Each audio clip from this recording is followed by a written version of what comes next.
తెనుగోళ్ళు ఇచ్చిన శిల్పక పండ్లు తేనె మామిడి పండ్లు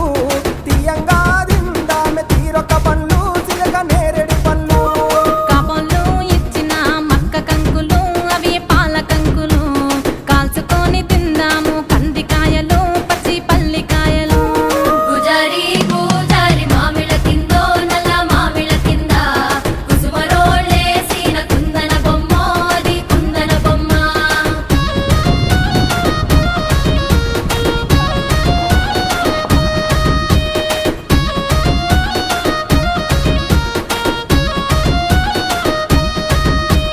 బెస్తోలు పెట్టిన పచ్చి చేపలు